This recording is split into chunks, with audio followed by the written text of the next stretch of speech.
نحمده ونصلي على رسوله الكريم أما بعد فأعوذ بالله من الشيطان الرجيم بسم الله الرحمن الرحيم إذ تقول للمؤمنين ألن يكفيكم أن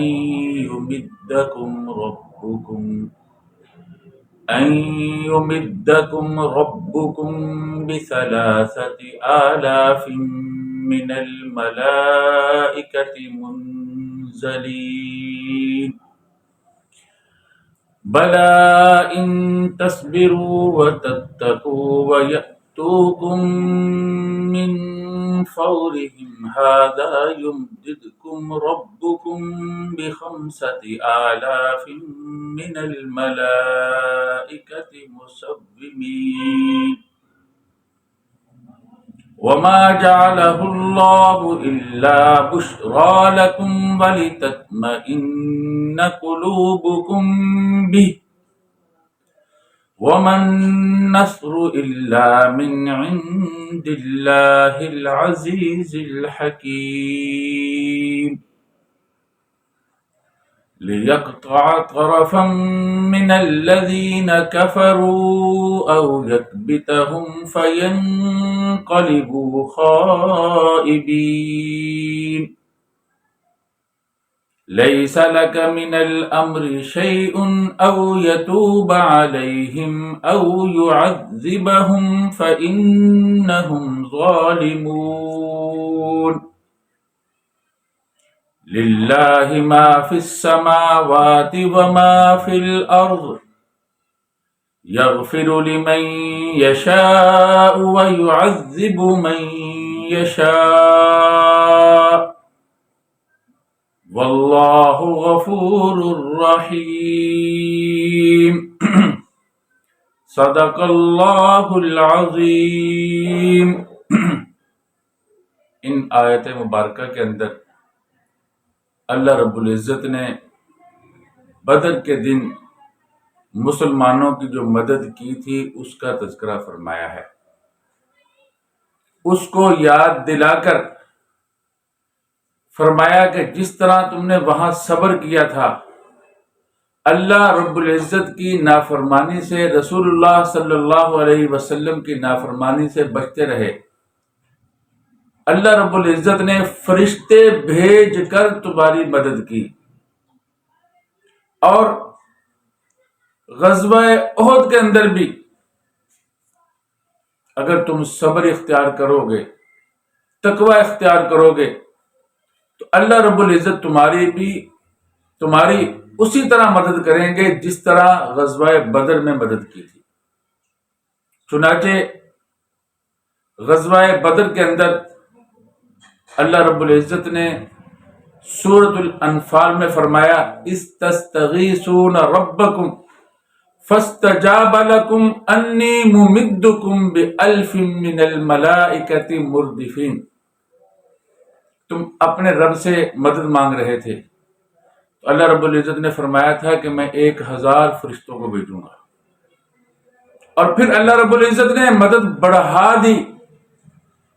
جب مسلمانوں نے سنا قرظ بن جابر محاربی مشرکین کی مدد کرنا چاہتا ہے تو مسلمان پریشان ہوئے، تو اللہ رب العزت نے فرمایا کہ میں 3000 فرشتوں کو بھیجوں گا۔ 3000 فرشتے اللہ ان کو نازل کرے گا جو مسلمانوں کی مدد کریں گے، لڑائی میں شریک ہوں گے، مسلمانوں کے ساتھ مل کر لڑیں گے۔ اور اگر وہ اسی موجودہ حالت میں، تمہاری کمزوری والی حالت میں آ جاتے ہیں تو اللہ رب العزت 5000 فرشتوں کے ذریعے سے تمہاری مدد کرے گا، جن کے گھوڑوں پر ان کے پیشانیوں کے اوپر نشان لگے ہوں گے، علامتیں لگی ہوئی ہوں۔ فرشتوں نے بدر کے دن مسلمانوں کے حوصلوں کو جو بڑھایا وہ تو بڑھایا ہی ہے، لڑائی میں شریک ہوئے، غزوہ احزاب کے بارے میں بھی آپ نے پڑھ لیا ہے کہ وہاں بھی فرشتے نازل ہوئے تھے اور مسلمانوں کے دلوں کو خوب مضبوط کیا۔ غزوہ احد کے اندر ایک صحابی فرماتے ہیں میں نے رسول اللہ صلی اللہ علیہ وسلم کے ساتھ دو آدمیوں کو دیکھا جو آپ کے دائیں اور بائیں لڑ رہے تھے، سفید کپڑوں میں ملبوس تھے، اور وہ جبرائیل اور میکائیل تھے۔ اور حضرت سعد رضی اللہ تعالیٰ عنہ کو ایک نوجوان تیر پکڑا رہا تھا۔ جب تیر ختم ہو گئے تو جبرائیل علیہ السلام اور تیر لے کر آئے۔ جب لڑائی ختم ہوئی تو اس نوجوان کے بارے میں لوگوں نے کوشش کی کہ معلوم کیا جائے وہ کون تھا، تو پتہ نہیں چلا۔ تو غزوہ احد کے اندر چونکہ صحابہ کرام کا بڑا شوق تھا، بڑا جذبہ تھا، اور حضرت حنظلہ کے بارے میں آپ کو معلوم ہے جنہیں غسیل الملائکہ کہا جاتا ہے، ان کے گھر میں عبداللہ بن ابی رئیس المنافقین کی بیٹی تھی، اور جب انہوں نے اعلان سنا کہ رسول اللہ صلی اللہ علیہ وسلم بلا رہے ہیں، اعلان سنتے ہی دوڑ پڑے۔ نبی اکرم صلی اللہ علیہ وسلم نے فرمایا ان کو فرشتے اٹھا کے لے گئے ہیں، وہ غسل دے رہے ہیں۔ جب معلوم کیا گیا کہ ان کی کیا خوبی تھی، کیا ان کا کام تھا جس کی وجہ سے اس قدر ان کو اعزاز و اکرام سے نوازا گیا، تمام صحابہ اکرام کو اعزاز و اکرام سے نوازا گیا، مگر یہ والا خاص اعزاز ان کے حصہ میں آیا۔ معلوم ہوا کہ یہ جنبی تھے، غسل کرنا بھی گوارا نہیں کیا کہ اتنی بھی دیر نہ ہو، رسول اللہ صلی اللہ علیہ وسلم نے بلایا ہے، فوراً پہنچ گئے۔ یہ صحابہ کرام کی حالت تھی۔ نبی اکرم صلی اللہ علیہ وسلم نے حضرت عبداللہ بن عمر رضی اللہ تعالیٰ عنہ کو، حضرت زید بن ثابت، اسامہ بن زید وغیرہ بہت سے صحابہ کو اس غزوہ میں واپس بھی کیا۔ ایک صحابی خدیج بن رافع، صحابہ کرام نے فرمایا کہ اللہ کے نبی صلی اللہ علیہ وسلم بہت اچھی تیر اندازی جانتے ہیں، آپ صلی اللہ علیہ وسلم نے ان کو اجازت دے دی۔ دوسرے صحابی ہے سمرہ بن جندب، فرماتے ہیں کہ میں اگر ان سے لڑوں تو ان کو میں گرا سکتا ہوں، بچھاڑ سکتا ہوں۔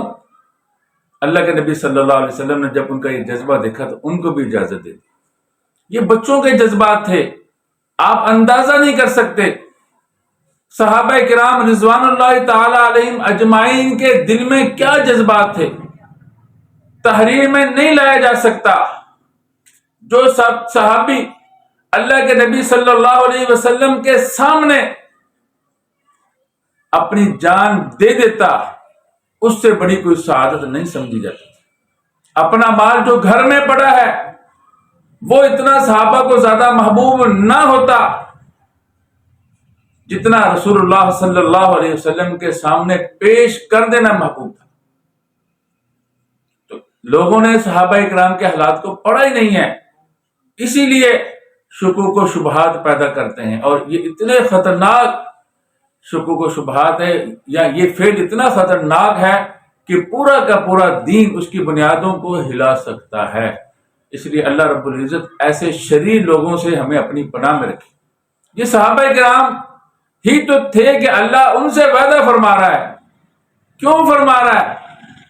ان کے اطمینان خاطر کے لیے، ان کے دلوں کو مضبوط کرنے کے لیے کہ میں 1000 فرشتوں کو بھیجوں گا، پھر فرمایا 3000 کو بھیجوں گا، پھر فرمایا میں 5000 کو بھیجوں گا، پھر فرمایا اصل مدد اللہ ہی کی طرف سے ہے، یہ تو صرف تمہارے دلوں کو مضبوط کرنے کے لیے۔ تو خلاصہ یہ ہوا کہ اللہ رب العزت اگر آدمی صبر سے کام لے، تقوی سے کام لے، تو اللہ رب العزت کی مدد آدمی کے ساتھ ہوتی ہے۔ اگر آدمی بے شک دین کے کام میں لگا ہو، صبر سے کام نہ لے، تقوی پرہیزگاری کو چھوڑ دے، تو اللہ کی مدد بھی اٹھ جاتی ہے۔ اب ذرا ترجمہ سنیے، انشاءاللہ ساتھ ساتھ میں جہاں کہیں تشریح کی ضرورت ہوئی تو سمجھاتا بھی چلا جاؤں گا۔ دیکھیے اللہ رب العزت فرماتے ہیں اِذْ تَقُولُ لِلْمُؤْمِنِينَ، اللہ نے اس وقت مدد کی تمہاری جس وقت آپ مؤمنین سے کہہ رہے تھے أَلَنْ يَكْفِيَكُمْ أَنْ يُمِدَّكُمْ رَبُّكُمْ، حمزہ جو ہے علیہ پہ جو حمزہ ہے یہ استفہام جو ہے یہ انکاری ہے، لن نافیہ ہے، نفی کا انکار اس بات ہوتا ہے۔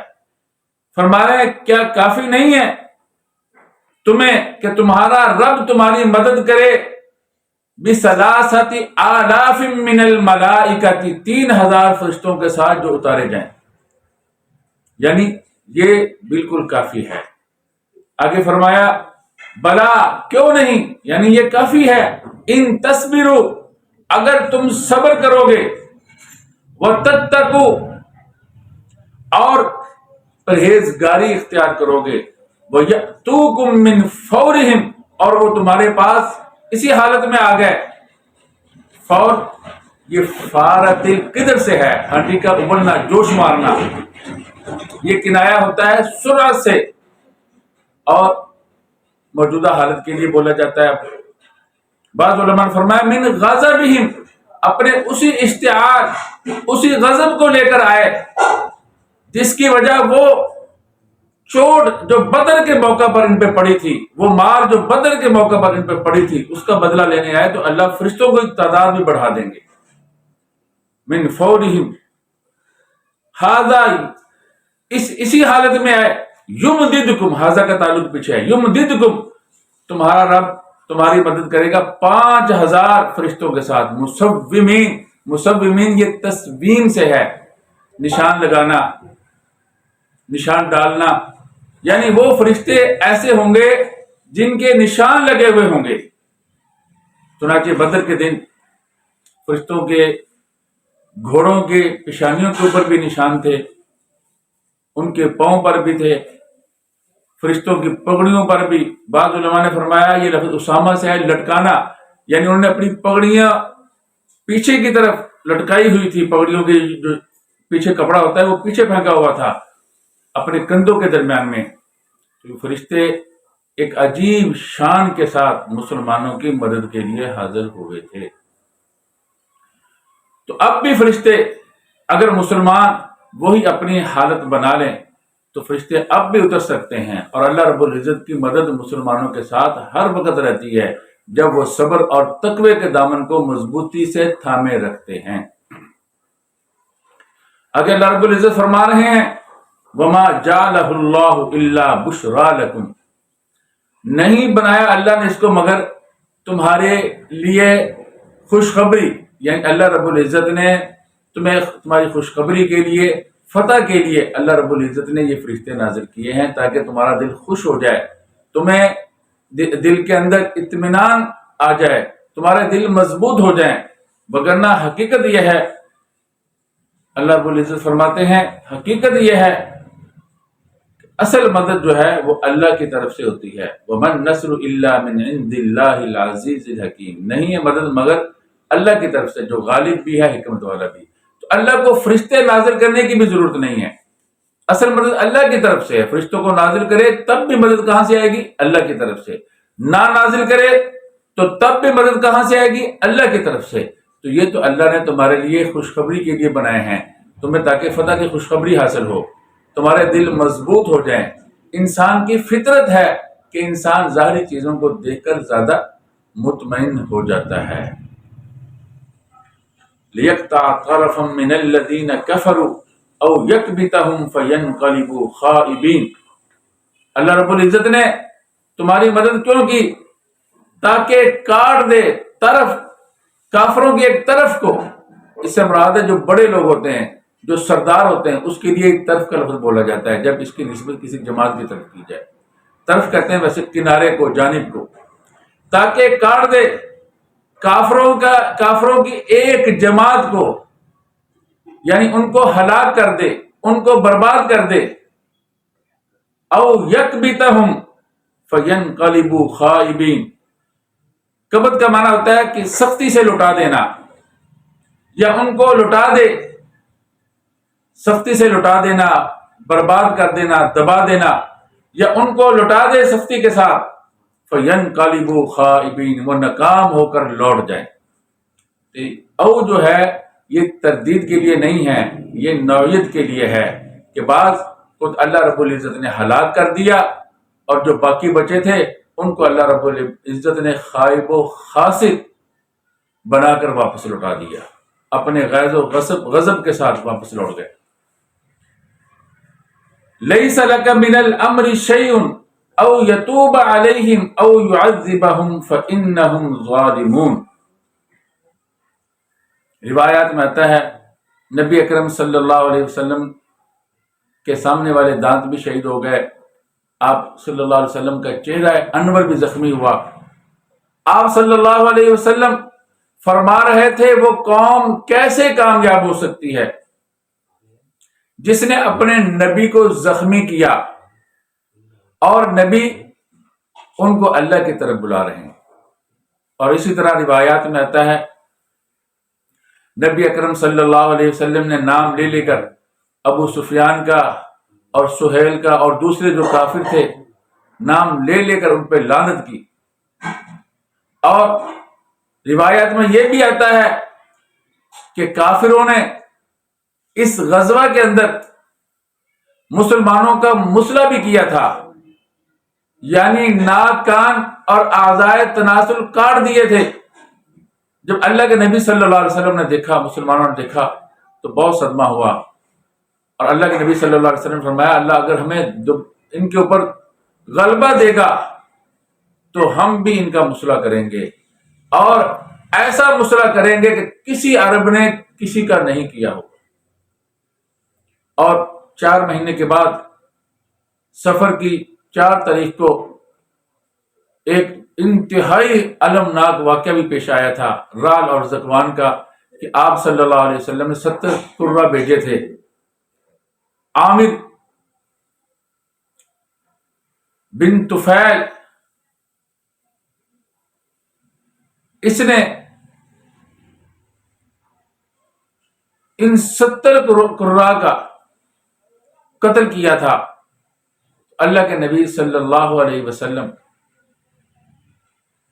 نماز کے اندر ان قبائل کے لیے بد دعا فرماتے تھے۔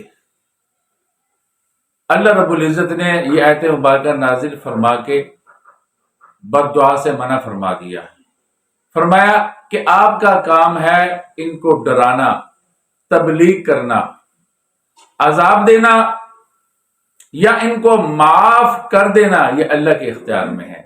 چنانچہ فرمایا لیس لک من الامر شیء، آپ کے لیے اس معاملے میں سے کچھ نہیں ہے، او یتوب علیہم، یہاں تک کہ اللہ رب العزت ان پہ تائب ہو جائے، رجوع کر لیں ان کے اوپر، یعنی یہ معافی مانگ لیں، اللہ رب العزت ان کی معافی کو قبول فرما لیں۔ او یعذبہم، یا اللہ ان کو عذاب دے، یہ معافی نہ مانگے، کفر کی حالت میں ہوں تو یہ قتل ہو جائیں یا گرفتار ہو جائیں، اور آخرت میں بھی اللہ ان کو عذاب دے۔ یہ سارا معاملہ اللہ کے ہاتھ میں ہے۔ فَإِنَّهُمْ ظَالِمُونَ، اس لیے کہ یہ ظالم لوگ ہیں، تو جب ظالم ہے تو اللہ رب العزت دنیا میں بھی گرفت کریں گے ان کی، آخرت میں بھی۔ اگر یہ رجوع کر لیں گے تو اللہ ان کو معاف بھی کر دیں گے۔ تو چنانچہ بہت سے لوگ جو غزوہ احد کے اندر مسلمانوں کے خلاف تھے، مسلمانوں کے مقابلے میں لڑ رہے تھے، بہت سے لوگوں کو اللہ رب العزت نے اسلام کی دولت سے مالا مال کر دیے، جن میں ابو سفیان بھی تھا۔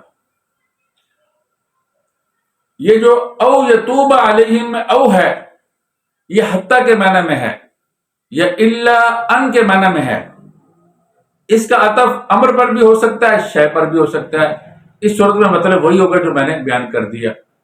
اگر اس کا عطف ڈالیں گے یکبتہم پر تو اس کا مطلب بھی اس سے ملتا جلتا ہی ہے کہ اللہ رب العزت چاہے تو ان کو ہلاک کر دے، چاہے تو ان کو واپس کر دے، لوٹا دے، خائب و خاسر ہونے کی حالت میں یہ لوٹ جائے، تو چاہے اللہ رب العزت اگر یہ معافی مانگے تو اللہ ان کو معاف کر دے، اسلام کی دولت سے مالا مال کر دے، چاہے تو ان کو عذاب دے، قتل کروا دے، گرفتار کروا دے، آخرت میں عذاب دے۔ یہ سارا معاملہ جو ہے وہ اللہ تعالیٰ کے ہے۔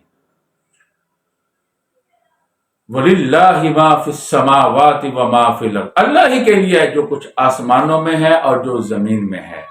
جب ہر چیز اللہ کی ہے تو تمام امور اللہ ہی کے قبضہ قدرت میں ہے. وہ جیسے چاہے ان میں تصرف کر سکتا ہے، جیسے چاہے ان میں اپنا حکم نافذ کر سکتا ہے. یغفر لمن یشاء ویعذب من یشاء، معاف کر دے جس کو چاہے، عذاب دے دے جس کو چاہے، یہ اللہ کے ہاتھ میں. واللہ غفور الرحیم، اللہ رب العزت بہت زیادہ بخشنے والے ہیں، رحم کرنے والے ہیں.